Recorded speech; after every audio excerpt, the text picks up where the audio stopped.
describe yung nakita mo kanina, no, na pag-iyak ng mga kabataan, na trauma, madaling araw, mga pulis na mahaba yung baril, yung kanilang nakita sa labas ng gate? Yes. Actually, 4 a.m. po yun. So, every 4 a.m. meron po tayong devotional prayer. So, lahat po ng mga full-time workers, mga kapatiran po natin, nasa Kingdom Plaza po tayo. 4 a.m.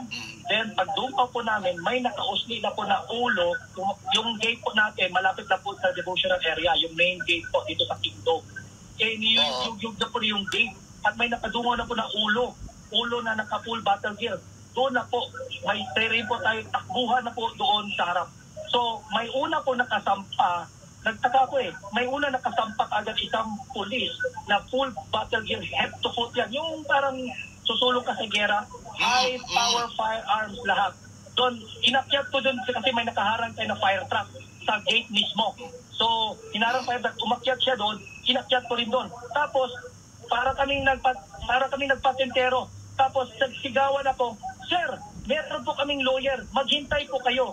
I insisted na meron pong lawyer at hinanap ko, "Sir, ano ba to? May search warrant ba? May warrant? Ano ba to, sir? Ano bang operasyon to?" Wala silang narinig. Continue lang sila. And then, pumapal na yung mga kapatiran natin sa likod, sumampa na rin sa fire trap, sa likod ng gate. At doon, nakita ko, full battle gear, ilang platoon, batalyon bang tawag dyan, hundreds of them.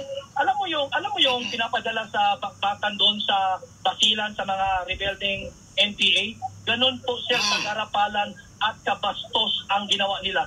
Biruin mo, sir, nagdala sila ng mga ladder kasi aakyatin nila yung gate natin kasi nga hindi tayo aalis kasi I insist, "Sir, meron po kaming lorry, pwede ba makaghintay?" Pero hindi po, sir, para po mga ambastos-bastos. Then, sir, nabuksan nila yung isang gate. The right wing of the gate, nabuksan nila. Lumabas na po tayong lahat doon. At doon na po, sir, may mga commotion na po nangyari. Tayo po dito sa Kingdom of Jesus Christ, very peaceful po. Kaya nakikiusap kami noon, "Sir, wag po niyong ganyan. Wag niyo pong gibain yung aming mga bakod at ang aming mga gate." Biruin mo, tatalian ng bakal sa gate at may truck silang daladang napakalaking truck, hihilain para lang masira ang gate at makapasok sila. Ano to, garapalan, bastusan ito.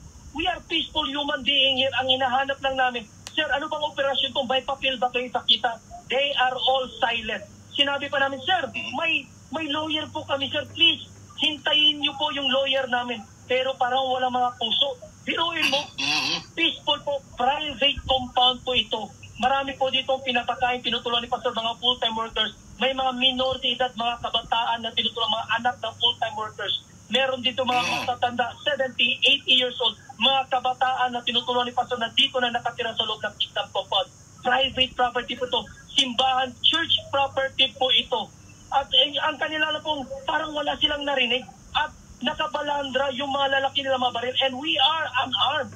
Wala po tayong mga baril dito. Kaya nga, ang nakapagtataka niyan, after that, pinadala pa nila yung mga anti-riot team nila. At doon may mga malalaking mga truck from Police Region 10. I don't know kung protocol ba yan. Grabe no, buong puwersa. Mayroong Special Action Force, merong National Bureau of Investigation, merong CIDG, merong PNP, Region 11, 12 at saka 10. Meron pang mga special agent na palipad-lipad pa ng mga chopper dyan, pagkapanggapang pa mga sniper dyan. Alam po namin yan. And we are harmless people. Wala po kaming dit-dit na mga baril kahit ano man. Ang pinakausap namin, "Sir, mahinahon po kami. Ano bang gusto ninyo? May lawyer po kami." They are really forcing themselves para makapasok sa mga gate po natin. So, pinapwersa nila. Pero mo, nakakatulakan na, mayroong kawawa yung kapatira natin na babae, ang liit-liit pa naman. Hindi ka maawa niya, walang kadala-dala, natumba na, aapakan mo pa ng combat boots mo. Ano yan, karapalan? Anong treat nyo sa amin, mga kriminal? Yung mga ginagawa niya, doon yung dapat sa mga bangag at mga kriminal. Kami dito, sir, we are living peacefully dito sa compound. Kaya hinihingan natin sila ng papel because we will surely obey kung ano pa yung law. Tingnan mo, sir, about mga 1 hour and 30 minutes, dumating yung mga lawyers natin. Represented po, ano ba yung gusto nila? Ganito, meron po sila mga nakasulat doon na mga buildings na bibisitahin, Bible School, JMC, Kingdom. Halugugin nyo. So, 4 teams po sila. 16 to 17 na mga tao. May representative ang CIDG, legal team nila, NBI team. May leader po sila, lead sa grupo nila. At saka mga 10 na mga full battle gear. Papasok talaga. Pinayagan natin, sir. Pinayagan natin. They search every building kung ano yung nakasulat doon sa search. O, yun po ang gusto. Organize po tayo. Nakita nila, sir, hindi po kami masusamang tao. Hindi po kami yung mga gusto ng kaguluhan. Ayaw namin ng kaguluhan. Kung kayo, mga basag dyan, bangag dyan sa gobyerno, puro ang mga utak yung puro kaguluhan. Ayaw po namin kasi yan po ang turo ni Pastor Kibuloy sa amin. Mahinahon po kami. We wanted na i-lay down nila ano ba ang gusto yung i-search kung meron bang search. Yung warrant of arrest. Kailangan ba yun, sir? Nagibain yung property? Itong property ng Kingdom of Jesus Christ, sir. Sakripisyo po ito ng mga full-time miracle workers, Kingdom Miracle members. Ni Singkong Duli, wala po silang contribution dyan. Tapos sisirain nila ng ganyan. Karapalan na basusan. This is really overkill. Padalhan mo, sir, ng mga operatiba special mission. Ang harap sa mga kababaihan, mga kabataan, mga Bible school students, mga matanda, sir, na inaruga dito sa loob. Walang kalaban-laban, tututukan mo ng mga baril na ganyan. Aapakan mo ng combat shoes mo, hihilahin mo, ibalandra mo, ibalibag mo. Sir, that is really, really barbaric action. And then, sa kapulisan, you are there to serve and protect. Yun yung tagline natin, to serve and to protect. Sino po pinoprotektahan ninyo? Kanino po kayo naninilbihan? Iilan lang? And then you will just tell us, sumusunod lang kami ng utos. Wala ba kayong puso? Hindi ba nyo nakita? We are unarmed. Ni isang baril, wala nga kayo nabitbit palabas, di ba? And then you believe na may private army, marami mga baril dito, that we are dangerous? Look at that. How unfair and injustice ang gobyernong ito. Tingnan nyo yan, sir. Sa mata, ako nandun mismo in the front line po, kawa po ang ating mga kapatiran, sir. Kawa, walang kalaban-laban, sir. Biruin mo ganyan, sisirain lang. Pupunta kayo dito, sisirain lang. We are more than willing and welcome. Papasukin po kayo. Huwag po kayong maging barumbado kasi hindi po kami barumbado. Hindi po kayo naturuan ng mga magulang yung mabuting asal. Dito po sa loob, live with us, manirahan kayo dito. Alam niyo po, ni even a single evil, hindi po tinuro ni Pastor sa amin. Tapos ganyan ang ginagawa niyo sa amin. Grabing kababuyan po. Kababuyan po ang ginagawa nila dito. This is a religious and church compound. Kung may ginawang kabulasugan, pang-aabuso dito sa loob, kami na mismo ang lalabas. Kami mismo ang aalis. Sino pong mas nakakilala kay Pastor? Kayo dyan na nasa labas? Kayo dyan na nabayaran? Kayo dyan na titikun sa bahan? Because for a mere amount of money, you sacrifice your honor, your dignity? Dito, sir, alam nyo, buong buhay na namin ito, nakataya na dito kasi alam namin ang katotohanan namin tinatayuan. Mamatay mabuhay kami dito, sir. Kaya nakita nila yan. Bukal sa aming puso, puro kabutihan. And then, you will just arrive here in the wee hour of the morning, sir, alas 4, buti na lang, prayer po namin yon. And then, raratsakahin ninyo kami, papasukin ninyo kami ng ganyan-ganyan, gigibain ninyo mga bakod namin, mga gate namin, puwersahan, kami na mismo nakikiusap. Sir, sandali lang po. Meron po kaming lawyer, pwede po natin pag-usapan ito. Biruin nyo yan, para mga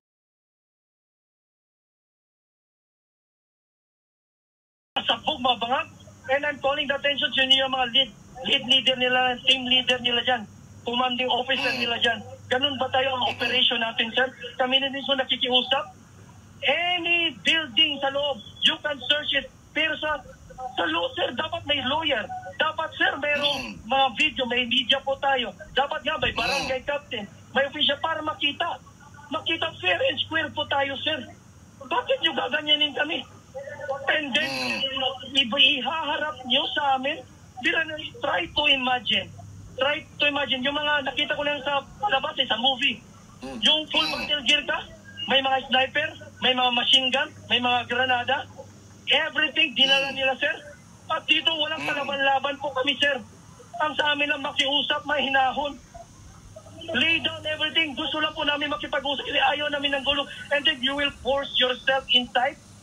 Tututukan nyo kami ng mga baril. Wala po kami kalaban-laban. Kung pagbabarilin ninyo kami dito, wala kami magawa actually. Wala kami magagawa dito. Pero tatayuan namin ang katotohanan naming alam. Hindi po kami aatras. This is pure abuse in power. This is pure abuse in authority. Porket ba't nasa kapangyarihan kayo, gaganyanin nyo na kami? Try to see the record of each worker, each member. Wala po kami criminal record dito. Puro po pagtulong ang tinulong ni Pastor dito. Binago po ang buhay namin. And then you are there carrying those weapons. Hindi po mga ordinaryong baril, sir. Sir, hindi po mga maliliit, mga maiksi na mga baril. Matataas na calibre ng baril. Carlo? Matutrauma po mga kabataan, mga mindor nandito because nag-prayer po kami. We are having our prayer here. And then sasalakayin ninyo kami. Ano ito, sir? War zone? Ano ito, sir? Iraq? Very peaceful po dito ang compound na ito. Carlo, pinapakita natin ngayon si Jade ito, Carlo, pinapakita natin ngayon para lang maintindihan lalo ng ating mga kababayan, masundan nila, itong ipinapakita natin, may isang fire truck at nagkaroon ng komosyon ata, nag-akyatan yung mga missionary workers. Andito ka ba that time, Carlo? Ito ba yun? Nandyan ako sa tuktok, sir. Ayun. Nandyan ako sa tuktok. May Unang sundalo na sumampa, nakapasok sa compound, Oo. sir. Unang sundalo. Tatlo yan sila eh. Nakasampa sa fire truck Yeah. natin. Ako din sumampa, sir. Ako po ang nagdipa sa aking mga kamay. Tinawag ko po yung mga kasaman. Mga kapatid, halina kayo kasi pwersa ang pinasok and I always exist. Sabi ko, sir, huwag po natin gawin ito, sir. Oo, nakikita. Meron kami mag-usap po. Nakikita ka namin dito, naka-jacket ka, yung likod mo may Yes. numerong 01. Ikaw ito. Yes, Para sa yes, mga yes. kababayan, masundan nila itong video. Talagang, Yung yung mga utak nila. otoridad. Biroy mo, and then when they Pipilit. alam mo yun, sir, yung parang sasalakayin, sir, yung mga drug deal, yung mga sindikayong. Biroy mo yan, sir. Tapos Oo. prayer tayo. Tapos ganyan, 3 of them. Buti na lang po, sir, kung magtaka sila, na-push po namin sila outside because that is trespassing. Oo, yun. Hinahanap namin yung papel. Black and white po tayo. Oo. Pakita nyo. Ano yung search nyo? Bakit kayo papasok ng bigla sa compound po namin? Bahay namin ito, sir. Dito po kami nakatira. Kung yung bahay ninyo papasukin, papayag po kayo? Bahay ninyo illegal na papasukin, gigibain yung bahay ninyo, papayag ba kayo? Ito bahay po namin. Dito po kami naninirahan. Totoo yan. Papasukin, babasukin, babuyan po tayo. Oo, at malinaw, para sa ating mga kababayan, naputo lang, balikan lang natin si Brother Carlo, malinaw na walang ipinakitang dokumento muna bago isinagawa yung kanilang paglusob dyan. Nakikita po ninyo, nagkaroon ng komosyon yung mga missionary workers bago lang po natapos, bago lang nagsisimula yung prayer natin dyan, partner. Ang malinaw, partner, raid muna bago paliwanag. Yun nga eh. Pero walang search warrant na dala. Walang dokumento. Arrest order ang dala. Oo. So, Sir Jay. Yan ang kikita natin ngayon sa video na ito. Nagkaroon nga ng komosyon pala. Itong ating mga kanina kasama yan, dyan. pag madaling araw. Yun nga, pinipigilan. Nakikita po natin kanina doon sa fire truck. Yun po si partner Carlo. Yan po, nakikita po ninyo. Talagang matapang na umakyat at kasamaan, sunundan ito ng mga kasamang missionary workers din. Tignan po ninyo mga kababayan, kung paano po itong mga kapulisan natin persahan na gusto talagang pumasok. Pwede naman, sabi nga, willing naman, open naman silang papasukin sana. Kung merong ipinakitang dokumento, wala eh. Bigla-biglaan po, mga kababayan, itong ginagawa po ng mga otoridad. Wala po silang tamang proseso. Ganyan na ho ba ang Pilipinas ngayon, Sir Jay? Parang lumalabas tuloy yung mga pulis natin dyan. Hindi naman natin nilalat, pero yung mga nandyan, puro malidukado eh. Oo, nakakahiya yung mga officers dyan.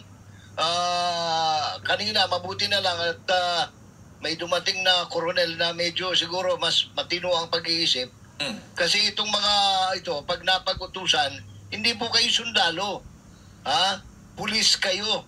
Ang pulis, ang linaw-linaw ng batas, civilian in character, national in scope, umasta kayo bilang civilian.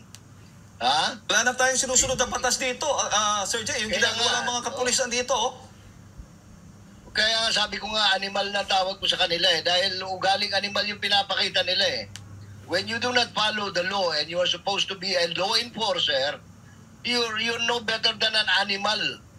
Oo, okay lang sana kung nakita nila mismo yung taong hinahanap nila, wala eh. Tsaka, Sir Jay, Biglaan pilit persahan. Opo, partner, Sir Jay, pakita natin yung kopya ng warrant of arrest para makita talaga natin na hindi search warrant of arrest. At Hindi. pinaliwanag ka ng mga abogado kanina na hindi tama yung kanilang ginawa. Dahil Alam hindi mo naman ito, nila nasilayan si under- Pastor doon sa compound. under duress nga yung accommodation sa kanila, parang ano na lang para mapagbigyan lang si Mayor Baste na nakiusap na para mawala yung tension sa labas dahil it's already creating so much tension, ay papasukin na lang. Pero anong tawag ito, ilagay sa ayos. Kaya nung dumating yung mga abogado, saka lang nila ginawa yung sistema. Oo. Pero kung tutusin, bawal po yun, hindi po dapat. Oo. Kaya lang dahil sa para maiwasan lang yung tension, tayo na ang gumawa ng paraan para mapagbigyan itong mga nag-aastang kriminal na nasa labas po ng compound ng KOJC. Sir Jay, balikan lang natin si partner Carlo Catiil dyan ngayon sa Davao City. Mismo ito, nasaksihan niya kung paano yung puwersahan na pagpasok nitong paglusob nitong mga otoridad. Carlo, itong video na ipinapakita natin para masundan lang ng ating mga kababayan, mga anong oras ito exactly? Alas 4 po, alas 4. Yan. So, pagpatay ng alas 4 because quarter to 4 a.m. nagagada na po tayo sa Kingdom Plaza. About to start the prayer. Devotional prayer po yan, sir. So, Oo. naglalinya na po tayo. Lahat po ng mga full-time workers at mga kapatiran po nandito po for our prayer. Oo. Alas 4 po yan ng umaga. Yun po yung time, pagpatat ng alas 4, doon na po, sir. Kinuyog na po yung gate natin. Nakita nakatali. na po, ako mismo, sir. Yes, yes. Nakatali yung fire truck. Planong wasakin yung gate. Yung ginawa nila sa Glory Yeah, Mountain yung- tulad ng ginawa nila. Oo. Yes, sir. Wawasakin talaga. May mga malalaking truck sila, sir Kasi hindi nila mabuksan, sir. Tatatalian, lalagyan nila ng malaking bakal. Hihilain na pwersahan yung gate para magiba at papasok sila. Now, hindi na alam dito sa main gate, may fire truck tayo nakaharang, sir. Oo, So, hindi pero- sila basta-basta nakakapasok. Oo. Pero ilang truck ito na nasa labas at isang truck lang kasing nakikita natin. Mga ilang truck itong nakahanda dyan sa labas na planong wasakin yung gate natin dyan. Oo, yan, sir. Wawasakin talaga nila, sir, because there's no way na aakyat sila. May mga ladder. Tinutulak natin yung ladder palabas. Okay? Tapos, hindi sila makakapas. That's why they really insisting, sir, decided talaga sila, nagigibain yung mga gate natin. Hindi po tayo papayag. So, this is our private property. Compound po natin ito. At Hindi po magkamatayan na po, sir. Hindi po yan mangyayari. Garapalan Alam mo, sir, they are treating us as an animal. Para tayong mga animal, sir, dito. Grabe. Para kami mga baboy, sir. Tindi nitong... Kita naman, kasi wala po tayong mga armas. Kita na mga walang armas. Tapos, sir, malalaki yung mga baril nila, sir. Yun yung ihaharap nila sa atin. Ano po yan, sir? Hindi po kami mga kriminal. Oo, at malinaw. We are asking them. Yes, sir. Oo, malinaw na walang sinusunod na yung tamang proseso. Dahil dapat magpakita muna sila ng dokumento para Yun nga, sir. magkaroon ng yung pagpasok kung gusto nilang pumasok. Willing naman Yun ng nga, Kingdom sir. of Jesus Christ. Yun nga, sir Yun, the first thing na hiningin natin, sir, meron ba tayong papel, sir, para makita, can you wait for our lawyer? Amen. Pagkatapos nung after 1 hour, dumating yung lawyer natin, sir, doon humupa. Sinabihan ko sila, nakita niyo, sir, gaano kami kahinahon, gaano kami ka-peaceful, bakit you are forcing yourself way in? Gusto lang namin makita, legal ba yan lahat na ginagawa ninyo? Bakit kailangan nyo kaming babuyin? This cause trauma sa aming mga puso, mga bata, sir. Traumatic experience po yan. Kayo mga pulis yan, may mga pamilya, may mga anak ninyo. Gagawin yan sa mga anak niyo, gagawin sa pamilya niyo, mahal niyo sa buhay. Ano mga reaction niyo? Anong makikiramdaman ninyo? Sir, tao din kami, sir. Hindi kami mga hayop. Partner. Hindi kami mga hayop dito na para lang naman hihilain at saka parang ibabalandra doon. Itataboy doon, sir. Kawawa yung mga babae natin dito. Hihilain, hawakan yung leeg, sir. Damit ng leeg. Tatapakan. Grabe. And we are just asking, sir, ipakita nyo yung kasi nga, we will abide in the law. Ano man yung sasabihin na sa batas, susundin po namin yan. But look what they did. Ano yung ginawa nila? Puro kababuyan po. Partner. Overkill. Yes po. Nasaksihan mo rin, partner, no, yung nangyari din sa Hawaii na napag-raid din ng mga otoridad doon. Nakikita mo ba yung Yes, same sir. pattern? Biglaan, tapos yung mga Same bata, pattern. ang resulta nun, Same trauma. pattern. Alas 4, sir. I was there in Hawaii. I was a minister sent by Pastor. Ganun kabuti si Pastor, sir. Inassign po tayo sa Hawaii para alagaan ang gawain ng Ama doon. Alas 4 po, sir. Same scenario. Papasok siya, binuhin mo siya doon sa KLC natin Hawaii. Winasak lahat ng pintuan natin. 3 grupo pumasok sa likod, 1 grupo pumasok sa harap, 2 grupo, lahat ng pintuan basag, sir. Main gate natin basag, sir. And then, literally, sir, yung mga baril nila, sir, nakatutok yan with laser kasi gabi pa yun, sir. And then, we were handcuffed. Pinusasan po tayo, sir. Tingnan nyo, sir. 2018, the case na gusto nilang pataubin ang kingdom, kukunin si Pastor. The case was dismissed. Year 2020. May narinig ba tayo sa media? May narinig ba kayo na ang kaso ay na-dismiss? Wala, because all of them are all biased. Nakita, and then, they cannot win the case there in United States of America. They bring it here in the Philippines. Same pattern po, sir. Sarili po natin, kalahi po natin, mga kapulisan. Ganyan na ba kababa ang moralidad at integridad po natin? Nakikiusap na po kami, sir. May mga video nakikiusap na kulang na magmakawa. Sir, huwag nyo gawin yan sa aming compound. Pilit siya pumapasok. Hindi po kami patitinan. Sinabi po namin in the face, barilin nyo na kami ngayon kung gusto nyo kaming baril. Kung hindi po kami aalis, hindi po kayo makakapasok. And then when they show black and matagal na pinakita, sir, eh. Black and white, warrant, ano mga warrant dyan, binasa. After basa, sir, by batch, pasok. Search, ano gusto nyo i-search? Kung may nakita kayo, ano nakita nila, sir? Puro muta sa kanilang mga mata. Mahiya naman kayo. Wala ba kayong mga konsensya dyan? Wala ba kayong mga kabutihan sa mga puso ninyo? Kayo mismo saksi sa ginawa nyo kagarapalang kabastusan. Kabarbarik na mga aksyon na yan. You treated us as lowest creature. You branded us as the greatest syndicate criminal in the world. Anong treat nyo kay Pastor? Pinakamalaking terorista at kriminal? Hindi nyo nga mahuli-huli yung mga corrupt dyan sa gobyerno? Yung droga nagkalat ngayon? Yun ang unahin ninyo. Kami dito mapayapa, naninirahan. And again, I will say it even a million times, not even a single evil thing tinuro si Pastor sa amin. Puro kabutihan. Kasi sir, kung hindi kami naturuan ng kabutihan, yun palang pagharap nila sa amin, yun palang pag-alipusta, pag-abuso nila sa amin doon sa mga pulis, sir. Gaganti kami, sir. Gaganti po kami. Makagaw kami ng baril. Totoo yan, sir. May sasakyan kami nakahanda dyan sa labas. Sasagasaan namin yan. Magkamatayan tayo. But we never did that, sir. Kasi, sir, mapayapa po kami ng tao. Tinuruan po kami ni Pastor dyan. At saka Wala na ba natitirang respeto? Grabe. At walang awa silang, yung mga inosenteng mga kababaihan at mga kabataan talagang nakakaawa sa ginawa na ito. Napersahang pagpipilit na pagpasok dyan sa compound, Carlo. Yes, that is really too much. Biruin mo, sir, mga babae na nasa harap, sir. Ang liliit pa, sir. Ang liliit na mga babae, mga Bible school students, mga full-time workers, mga Kingdom Miracle members, sir. Kapit-bisig. Biruin mo na ganyan. Hahablutin mo. Malinaw. Wala yung mata, sir. Mayroon pa dyan, sir. Kitang-kita ng 2 mata ko, sir. Porkit natumba yun, aapakan mo ng boot mo.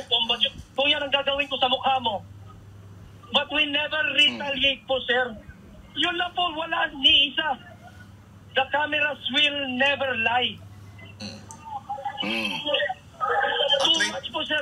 Ganito ba klase ko may napansin na, Carlo, may napansin ako yung mga sasakyan ng mga pulis dyan, apparently hindi from Region 11, kasi galing, may nakalagay Region 10, which means galing pa ng Cagayan de Oro yan. Yes, sir. Hinakot po. Biruin mo, sir. Tinanong lang namin, simple tanong. Bisaya, sir, eh. Sabi ko, taga Davao mo, taga Diri mo, ma'am. Wala ka tubag. Kaya nga naman, sir. Taga Manila, day, sir. Biruin mo, sir. Kasagaran sila. Paano yan? Coincide ba yan, sir? Coincidence? They remove, without any valid reason, 40 police officers here in Davao City at papalitan nila sir ng mga Special Action Force. Tapos sunod, ito na nangyari. Ito yung pinaka-punot dulo, sir. Ito yung endgame nila. Sasalakayin nila talaga tayo dito, sir. Ayan, pero Carlo, sa ngayon, andyan pa rin ba yung mga otoridad na nagkakandak pa rin ba? Nasa labas pa rin ba ng compound ng The Kingdom of Jesus Christ dyan sa may airport? Yes, sir. They left around around 8 o'clock, sir, empty-handed po, sir. Ganun po tayo, sir, eh. Kung professional sila, sir, mas professional pa po tayo, sir. Ganun na po, di ba? Wala naman silang dala, kasi open tayo. Itong compound, sir, may Kingdom of Jesus Christ, meron tayong Jose Maria College, may restaurant po tayo, open sa public, labas-pasok, sir. Wala tayong tinatago dito. And then pagkatapos ng mga search, sir, everything, wala naman sila nakita, sir. Yun ang sinasabi ko sa kanila, sir. Madala naman ito sa usapan, sir, hindi po kami mga bastos, sinabi ko. Huwag niyo po kami bastusin. Itong compound, we treated this as holy ground. Ito po yung simbahan, dito po kami nag-worship. Papasok kayo ng ganyan? Grabe naman, sir. Para po tayong wala na sa Pilipinas. Saan po ang human rights, ang karapatang tao po namin? Inaapak-apakan ninyo. Kasi ba, wala kaming kalaban-laban? Everything they did, sir. Itong lahat, sir, may hangganan din to. At akala nila, kahit saan po tayo dalhin, ito po. Kasi once you believe the truth na aming pinangahawakan, even we lay down our lives, sir, we will not back out. We will never move even an inch to defend this property na binigay ng Ama, to defend the man who changed us, and that is our beloved pastor. Pagkamatayan na po, sir. Pero idaan po natin sa peaceful, mas peaceful kami kaysa sa inyo dyan na kapulisan to really to serve and protect us, the public. Kami po yung dapat yung protektahan. Bakit po kayo dyan nakikinig dyan sa mga superior nyo in the upper ups? Department of Justice, National Bureau of Investigation, CIDG, Special Action Force, Malacanang, kahit saan man galing yung utos na yan, for the sake ng to follow orders, even if mali. Ganun na ba tayo, sir? Wala na bang integridad din? At itong tinatayuan natin na bansang ito na ating iniibig, ay kung ganun naman, sir, wala po tayong pagkakatiwalaan yan, sir. Okay, Carlo, maraming salamat sa oras mo. So, linawin lang natin, sa mga oras na ito, wala nang pulis na nasa harap ng gate 1 or gate 2, wala nang pulis dyan ngayon. Yes, sir. Wala po mga police, sir. But they have civilian uniform, sir. Kasi, sir, ito na po yung normal sight to see in all our compounds, sir. Meron na po sila dinideploy dyan sa labas po, sir. Kilala po namin sila, sir. Yung mga pagmumukha po nila, sir. Na-memorize yun na. Sila, sir. Yes po, sir. Kahit po yung mga mutat, lunal at mga kulangot sa ilog natin, memorize po namin yan, sir. Kaya huwag nila kaming gagawin ng ganyan. Opo. Sir Jay, huli na lang. Paano po, partner, ang sleep cycle ng mga kapatid natin dyan sa loob ng compound? Nangyari na itong nangyari at dudulot yan ng agam-agam at pangamba sa ating mga kapatiran dyan. Baka hindi na matulog sa takot. Baka magkaroon ulit ng mga ganyang insidente. Yes, sir. Hindi po natin maiiwasan yan, sir. Meron po mga stress debriefer po, sir. Yung mga naka-experience na medyo yung panga niya, sir, medyo na tabingi na, sir. Dinala po natin sa hospital. Yung mga may kalmot dito, diray mo, sir, kalmot. Bibirahin mo yung babae, sir. Pulang-pula dito, parang sinampal. Yung mga inapakan ng mga bot. Sir, we need a medical check-up sa lahat yan, sir. Dadaan ito sa legal process po, sir. Kasi in the first place po, sir, we are here asking them na ipadaan natin sa proseso, but they never show us the black and white po, sir. At they never listen to us kasi ayaw namin ng gulo in the first. Sila gusto may gulo, sir. Opo. Parang nananadya na sila, no? Po. Yes po.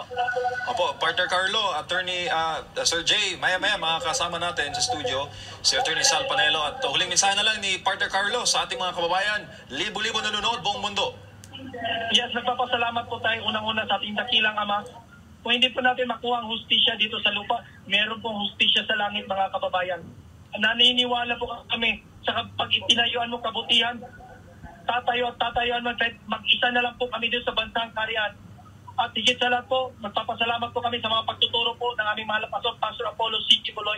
Mensahe po sa lahat ating mga kababayan, we may differ in our beliefs, in our religion. Dito po sa Kingdom, wala pong sapilitan. Kung hindi po kayo maniniwala sa mga prinsipyo ni Pastor, okay lang po yan. Magrespetuhan po tayo. Hindi po ito sa ang usapan po na Kingdom of Jesus Christ. Pastor Kibuloy, ang pinag-uusapan po natin ang ating po mga karapatan na sinusupil po para po tayong hinahawakan sa liig. Sa mga kasamaan po natin sa media, kanina nakausap po natin, ito lang po pakiusap natin. As you can see, every day in media, social media, anything, pangalan ni Pastor, for the sake of money, for the sake of views, million views, and you will sensationalize and you will magnify all negative? Where is the fairness there? Ganda-ganda ng interview po natin, tapos ipapalabas nyo sa TV, the other side, you are twisting the fact. Nakakasakit po yan. Nabayaran na ba tayo? Sinasabi nyo pa na walang kinikilingan, walang pinoprotektahan.